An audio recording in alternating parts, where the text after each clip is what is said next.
So did you guys see the latest Biden gaffe from yesterday, the quartermaster gaffe? Yes. You've seen it? You haven't seen No. it. You haven't haven't seen it. Seen it, don't understand it. All right. So yeah, exactly. Words can't quite do justice to this. I want to run that, and then I'm going to read it to you, and we'll see if we can parse it out. Okay, let's run the quartermaster quote. If you could take care, if you were a quartermaster, you can sure in hell take care of running a department store thing, where in the second floor of the ladies department or whatever. You know what I mean? No, Joe, we don't know what you mean. we have no idea what you mean. Now, for those of you who couldn't quite catch that, let me read it to you very quickly. Oh, as I scroll down. We can fix that in post. We can fix it in post. Let's fix that in post. So here you go. Because if you could take care, if you were a quartermaster, you can sure in hell take care running a department store thing, where in the second floor of the ladies department or whatever, you know what I mean? So he sounds like he's describing like Zales or something. Someplace that hasn't been around since 1982. It's like a schizophrenic who's trying to figure out how to get to the lingerie department. That's what it sounds like to me. It makes perfect sense to me. So it makes perfect sense. So Biden is super gaffe prone and gaffe ridden, as we know. We've got a couple of other clips we can show you here in a second. But I bring this up because I don't know how many of you know it. I have a bet going with Joe Setyen, who was on the podcast last time. He's our deputy managing editor for Story. And I have bet him, I call it a Coke bet, but it's not a cocaine bet. It's a cola bet. A cola. Important clarification. Important clarification. But I'm betting him that Biden is not going to debate, ultimately. And the reason I'm betting that is that I think you debate if you think you've got something to win. You don't debate if you have only stuff to lose. I don't think there's any way Biden comes out of any of these debates ahead. There's no way he wins. The only option, the best case scenario for him is that he breaks even, or that Trump, throws a swing at him or something, and then he looks sympathetic, which is not going to happen. So he has nothing but stuff to lose. He will look like a fool. And we all know what Trump does as soon as he sees weakness. If you're in person and he sees weakness, it's over. So I want to see what you guys think. Josh, the reason I agree with you is because of comments Nancy Pelosi made. If you listen to Nancy, you often get a telegraph of where the Democratic Party is going. And Nancy said something that was very interesting. She said, if Joe Biden debates Donald Trump, that, quote, legitimizes Donald Trump, end quote. She's setting the ground to say Donald Trump is such an illegitimate president. We impeached him. He didn't even win the election last time. Don't even legitimize this guy with a debate. And so I think at the last minute, he'll pull out, but the reason will be COVID. I agree. It'll be, Donald Trump has done such a bad job with COVID. We can't have a debate, and he'll hide behind that mask. Now our presidential candidates are in danger. Our presidential candidates may die because of how Trump has handled COVID. That'll be the narrative. Yeah. Well, I'm glad I don't have a bet on this, because I can't say that I feel strongly either way. I will say this, though, to the question of whether or not Joe Biden has something to lose here. I think he may have something to gain, because I think, and we talked about this with in relation to the Democratic National Convention. He came out, he gave a speech. Wasn't an amazing speech, wasn't a wonderful speech, but he didn't sound like a completely, dementia-ridden patient of. So what you're saying is, if he doesn't fall asleep at the podium, it'll be a victory. I think the bar is low. I really do. And so if Biden comes out and is able to come close to holding his own, I think that's more than anyone expects of him. I really do. Even his supporters, I think it's more than they expect of him. And so if they feel like he can do that, if he has a chance to do that, they might risk it. And able to make the argument of, see, he's not that bad. The risk, of course, is that he is in fact that bad. So they got to figure out whether they feel, where they think the bigger risk lies. What do you I think, guess. Michael? Yeah, I think I kind of agree with George. I think, for their base, for the Democrats, Biden not debating is not going to be a big deal. But for people in the middle, I think they're going to buy into all the things Trump's been saying about he's too weak, he can't lead. Yeah.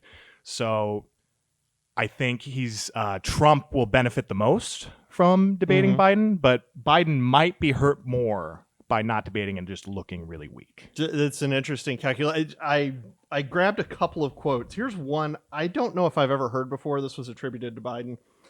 There's during World War II, where Roosevelt came up with a thing that was totally different than it's called. He called it, the World War II. He had the War Production Board. It's not fair to make fun of old people, Josh. Okay, I turned 60. I turned 60 this year, right? And sometimes the words just don't come as quickly as they used to come. Floyd Brown, don't make fun of old people. Floyd Brown trying to keep the peace there. And speaking of keeping the peace, George Upper, tell us about peace in the Middle East. What a smooth transition, Josh. So I too have a clip I want to run today of almost President John Kerry, former Secretary of State, with some comments that he made some time ago at the Brookings Institution regarding the Middle East peace process. Let's go ahead and run that. There will be no separate peace between Israel and the Arab world. I want to make that very clear to all of you. I've heard several prominent politicians in Israel sometimes saying, well, the Arab world's in a different place now. We just have to reach out to them and we can work some things with the Arab world and we'll deal with the Palestinians. No, no, no, and no. I can tell you that, reaffirmed even in the last week as I have talked to leaders of the Arab community. There will be no advance and separate peace with the Arab world without the Palestinian process and Palestinian peace. Everybody needs to understand that. That is a hard reality. All right. So, John Kerry there, you heard him say that there was no chance, and he was adamant to the point of condescension. So he was John Kerry. Yeah, he was perfect John Kerry, classic John Kerry, saying, "Look, you rubes." But I'm paraphrasing, but essentially, how crazy you are, how ridiculous, how unsophisticated you are to think that there could possibly be peace in the Middle East through a process that does not involve negotiations with the Palestinians. He was as adamant as I've ever seen him on any topic. He was also as wrong as I've ever seen him on any topic. This is a man who came very close to the presidency, very, very close. It fascinates me that of all modern presidents in my lifetime, I'll say, with the possible exception of Jimmy Carter, who I don't like to credit with anything, but Donald Trump has done more for the Mideast peace process. And actually, I'd argue he's done more than Carter did. Carter did some stuff that hadn't been done before, but the treaties that have been arranged and agreed to under the Trump administration between Israel and the Arab world are unprecedented, literally unprecedented in history since the reformation of the Israeli state in 1948. How is that possible? Why do you guys think that Donald Trump of all people, because when you think peace, Donald Trump's probably not the first face that comes to mind, right? So why is it that this man who can be so aggressive, so belligerent even, I would say, at times, is making such headway here where other people didn't? It proves the message of peace through strength. Okay? Weakness does not create an environment for peace. We saw this throughout the Obama era, where whether it was ISIS or the Russians, all of the Chinese, all of our major adversaries around the world were met with appeasement. Oh, if we only appease them, if we only give in to them, if we only, just say, hey, America isn't quite as great as we think it is, then somehow we'll get peace. No, that's not the way to get peace. The way to get peace is to get up into somebody's face and let them understand there are consequences for your behavior. So if you don't want to have peace, then this is what I'm going to do. I think the most fascinating dynamic right now is going on between the United States and Iran, because the president has told Iran, when I'm reelected, and I will be reelected, you better get in here fast with a deal, or there's not going to be a deal. And what has Biden said? Oh, he said, we're going to go back to the old Obama Iran deal. The Iran nuclear deal. And that drives Saudi Arabia crazy because Saudi Arabia understands that Iran is trying to get a nuclear weapon. And they know that if they get a nuclear weapon, it won't just be Israel that suffers. It'll be Saudi Arabia. So I think this proves the whole peace through strength approach to foreign policy. Yeah, I think it was Max Boot, who we have plenty of disagreements with, but I think he was the one who said that strength is a deterrent, whereas weakness is provocative. Weakness is provocative. In other words, weakness provokes an aggressive response from the other side. And that is what we've seen every time American foreign policy has turned dovish. It provokes the other side. I think the other really neat thing that Trump has done here is he is basically creating a grand alliance in the Middle East to isolate Iran. And that is the last thing Iran for generations has wanted hegemony in the region and has been frustrated over and over and over and over again. And now Hezbollah is broken, and they are losing. They're losing what limited power they had. And I think it's really good, somewhat traditional U.S. Strategic policy, grand strategy. I have to say one last thing about this, and that is what I find even more amazing is that if you look at this grand alliance that you talk about, Josh, it comes right out of the pages of Holy Scripture. You read Ezekiel 38 and 39, and what do you find? There's a war against Israel, and who's the grand alliance in that war? Persia, which is Iran, Libya, which is aligned with Turkey, Turkey, and Russia. So you see this grand alliance, it's building Russia, Iran, Turkey, Libya. And in that Ezekiel 38-39 war, you don't hear about Saudi Arabia. You don't hear about Egypt. You don't hear about Jordan because those countries have made their peace with Israel. So that's good. I just find it fascinating that the Bible, which was written thousands and thousands of years ago, is getting this better than the U.S. media today. It's literally getting it better than the U.S. media. Well, in their defense, my 14-year-old daughter gets it better than the that's true. US media. That was actually my question for Michael. Was does this ability, do these wins in the Middle East for the Trump administration, does that translate into anything for Donald Trump in November, given the fact that the media doesn't even want to touch it? It definitely helps. The base is getting more passionate behind their candidate, but the media is doing a great job of just totally ignoring the story. And it's I don't feel like it's reaching the middle as much as if the media was actually doing its job. If you don't believe in fake news, just compare what Trump has done to Obama sending boatloads of cash to Iran, who then went on to fund terrorism. Like, it's just, the contrast could not be more stark. Yeah, I agree with that completely. And that's not to give not to be too on the nose with this, but that is why the Western Journal exists, is to push back against those narratives and actually to provide coverage that the mainstream media isn't Push covering. back against fake news. Push back against fake news. Exactly. Exactly. Floyd, I thought your comment about scripture was just remarkable. I was looking online this past week and I found an organization that's, you guys may know about it already. It's dedicated to rebuilding the temple, building a third temple.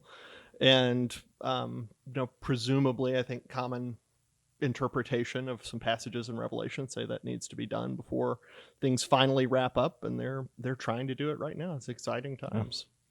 Yeah, we'll see what happens. Go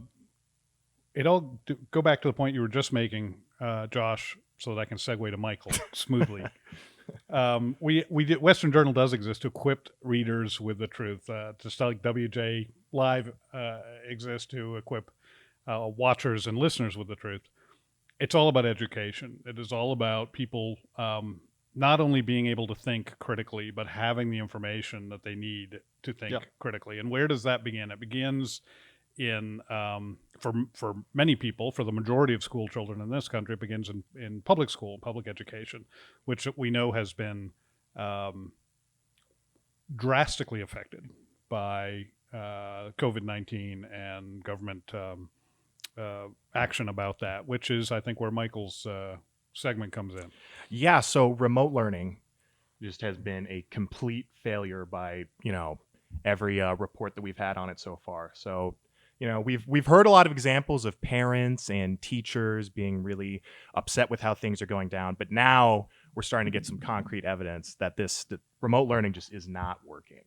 And in Seattle, over half of the public school children didn't even start their required coursework until over a week after classes had begun. And, public school officials over there were just scrambling. They couldn't figure out what the problem was, even though it's kind of obvious. It's hard to keep grade school kids doing their coursework when there aren't teachers to watch over them. But in addition to that, this report came out from the Center for Reinventing Public Education, and they found that over 40% of teachers that are using remote learning don't even have to look over their kids' coursework, and they don't grade their work. Yeah. And this is disproportionately hurting rural communities because they don't quite have the internet infrastructure that urban communities do, and it's disproportionately hurting lower income communities, which, the Democrat Party purports to want to help. First of all, public education has been a failure. Yeah. So for decades. If public education itself is a failure, public online education is even a greater failure. Mm-hmm. And part of the real problem here is parents, for the first time, are getting a chance to see up front and close how bad the teaching and the curriculum really is. And so they're fleeing in droves to homeschooling. They're fleeing in droves to more traditional online education from classical academies and challenging programs where their students can really grow, or their kids can really grow. But this whole idea, schools should be open in America. I went to the dentist yesterday, and the dental hygienist, as she was cleaning my teeth, was complaining about the local schools here in Phoenix because she has 4 kids, all under the age of 12, who have been cooped up in their house since last March. Yeah. There is virtually no chance that any of those kids are going to be negatively affected if they go back to school. And these government officials that are keeping kids out of school for one purpose, and that one purpose is politics, because they want to create as much pain and as much heartache and as much trouble in the country, because they hate Donald Trump and they hope he'll get blamed for it, and they want to get Donald Trump out of office. It is sickening. And continued panic. That's it, folks. It's still too dangerous to let our children out. It's still too dangerous, and it's Trump's fault. That's Trump's fault. Yeah, exactly. We've got every to have a new study leader. shows That's what's happening. Kids really aren't affected by COVID-19. Right. Yes. And teachers don't get it from them. As far as I know, there's not a documented case, not one documented case of a teacher being infected with COVID by a student Yeah, they put out throughout the world. that story. I don't remember who was reporting on it, but that like 5 teachers had died of COVID, and then it turned out none of them contracted it at school. At school, right. It's very misleading. That's buried. That's that little fact is buried, deep in the story. I'm totally with Floyd here. Public education is a disaster. I'm a former teacher.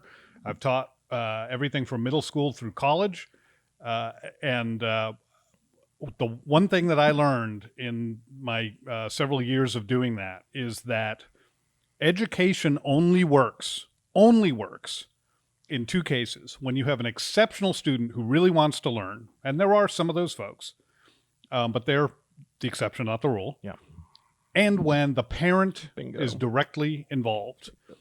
One of the schools that I taught at, actually, their sort of motto was partnering with parents to educate children, because they believed that it was, and correctly so, that it is the parent's duty to educate a child. It is not the government's duty. It is not the state's duty. And much as I respect and love public school teachers, I have a very good friend who's a public school teacher. My wife was a public school teacher.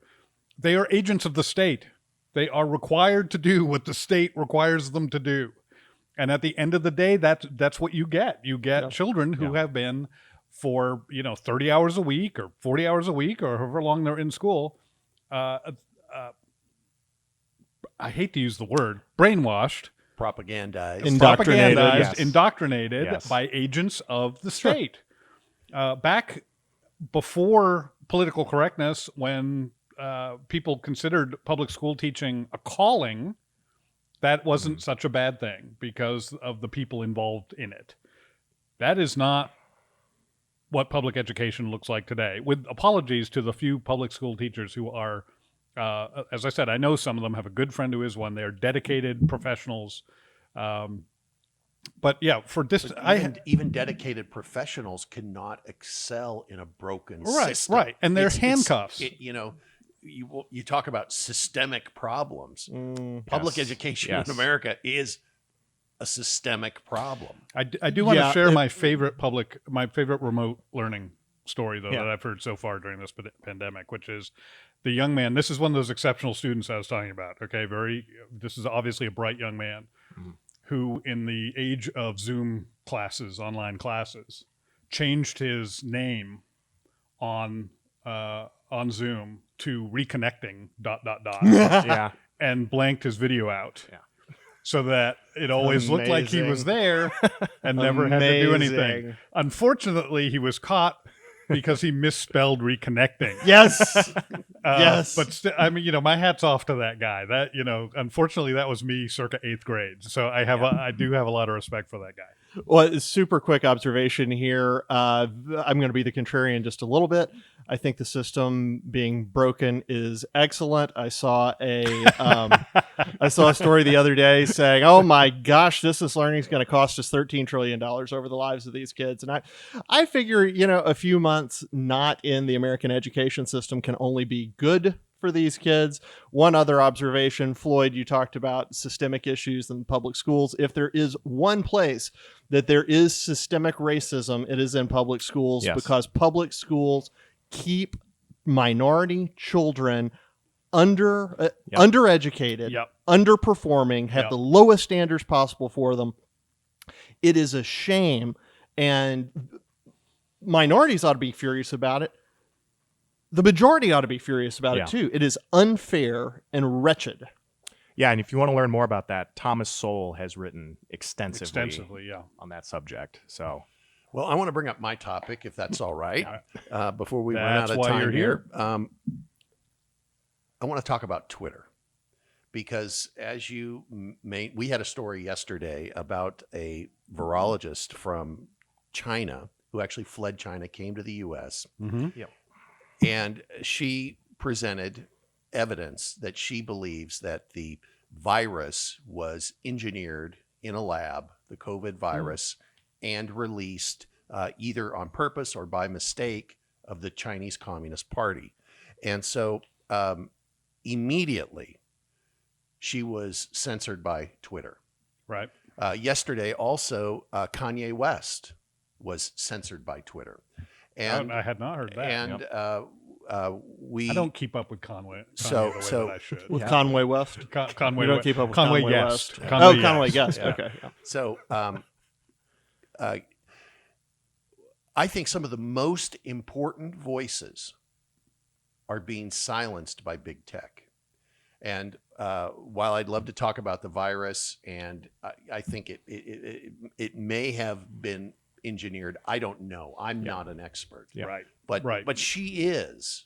She's, by all of her training, where she worked, she was with the WHO of all places, Yeah. and she's a whistleblower. Right. So she supposed to be she protected. is somebody Yeah. who Yeah. should be able to speak out on that issue.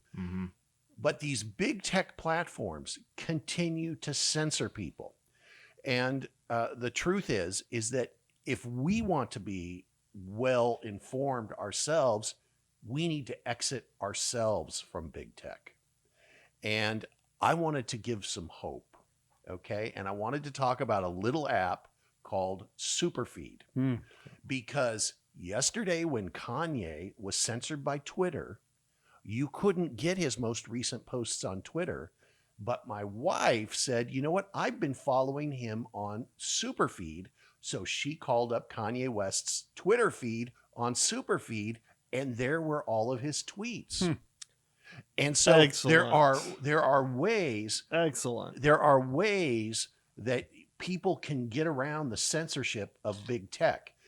Twitter has been censoring the president of the United States. Yep. But you can follow the president on Superfeed. It's an app. It's available in the app stores, the Android store and the Apple store, and you really should get it. Superfeed, and it will allow you to go around big tech and get exactly the content you want. I mean, we've been suffering under big tech suppression now for about 2.5, 3 years. Yep. The at Western Journal Journal. has. We have a totally free and open mini feed on Superfeed. So if people find, hey, I'm not getting the Western Journal content I used to get, or I'm not getting the Conservative Tribune content I used to get in Facebook, well, there's a place they can get it through Superfeed. But they can also get Breitbart, or they can even get left-wing sites like CNN. Whatever if they want. want. Yeah. So this is nonpartisan. They can get whatever they want. So I think it's really important that people deplatform themselves from super big tech. The other thing I've quit doing is using Google. People that continue to use Google, they aren't getting proper searches, because those searches are manipulated for political content and political ideas. You can't find out about things like the truth on global warming, and even a lot of the stuff about the virus has been systematically taken out of Google searches, and that's a police state in the making. And I don't care that they're not the government. In some ways, they're more powerful than the government, and these big tech companies have got to be stopped. Yeah, I use DuckDuckGo now, and I started because I was looking for a particular story that we'd published on Western Journal, and I just thought, well, the easiest, I know the title. I put the title in Google with quotation marks around it, so it's looking for that whole phrase, and the story did not show up on the first page of Google results. And I thought, well, I know this title right. That's weird. Yeah. So I just experimented, and I just grabbed a few titles at random and searched them, and they didn't show up in the first 10 search results. Our own title, I would find references to those stories on other sites. from other sites, Yeah. but I didn't find our story with that title on it. They hate us. That's absolutely ridiculous. Yeah.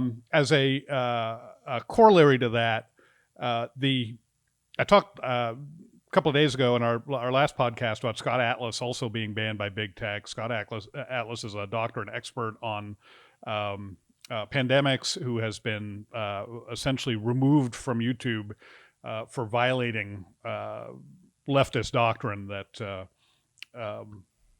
Groupthink. that lockdowns are all effective and are fixing this. But But as Floyd said, if you're not seeing the Western Journal content that you are used to seeing or think you should see, here's the number you should be looking for: is 40. We're publishing roughly 40 stories a day, sometimes a little more, sometimes a little less, depends on the news cycle and what else we have going on. If you're not seeing 40 stories a day on Facebook from Western Journal or on Twitter or whatever source it is that you use, you've got two good choices. Superfeed is a great one. It'll bring you everything, and it'll bring you everything else that you're looking for. I don't know why you'd want something other than Western Journal, but on the theory that you would, that it'll do that too. The other choice, of course, is westernjournal.com. You can come directly to our site, and of course, everything we publish is going to be there. You can. We have a new subscription service I mentioned last time that will give you access to all of that as well. But yeah, relying on Google, on Facebook, on Twitter, on any of these big tech companies to provide you with the information you're looking for, the truth you're looking for from Western Journal, is going to be disappointing, I'm afraid. Nothing in life is free except the grace of God. Nothing in life is free. And Google touts all of their services as free. Right. They've got a couple that they charge for. And one I saw the other day was 2 gigabit internet access for $100 a month. And even knowing everything I know about Google, I was in my office and I sort of exclaimed, "Oh my gosh, they're offering 2 gigabit for $100 a month." And then several people in the newsroom said, "Oh my gosh, I need to get that." All of us know exactly what's going on with Google, but they entice you in with this stuff, and then you're hooked. And it is very hard to deplatform. But Superfeed's an awesome option. Superfeed actually makes it easy. I've been doing it. I'm no longer on the Chrome browser, which is owned by Google. Thank the Lord. I still have a Gmail account, but I opened a Proton Mail account, and I'm using my Proton Mail more and more. And I'm not searching on Google anymore. And I'll tell you what, they may give the product away for free, but they want to own your soul, and they're not going to own mine. Bingo. Amen. Well, I think that's what we have time for today on WJ Live. Thank you guys so much. Thank you guys for being here. Thank you for being the unspeaking part of our conversation. We actually hope that we do hear from you in comments on Facebook or wherever you're watching this. We do love to hear from you. We do like to respond to those comments when we can. Of course, we can't respond to all of them, but we do our very best. Thank you for being here. We will be here every Tuesday and Thursday at 2 o'clock, premiering on Facebook. And then you'll find us also on YouTube and wherever else you normally consume podcast material. We'll be there soon too. So see you next time. Hi, my name is Samantha Johnson, and I'm the Community Manager for the Western Journal. Thank you for watching today's episode of WJ Live. Make sure to let us know what you thought in the comments below. And while you're at it, share us with your friends so we can get the word out. WJ Live premieres on Facebook Live every Tuesday and Thursday at 5 p.m. Eastern, 2 p.m. Pacific. But you can watch anytime on westernjournal.com or on YouTube.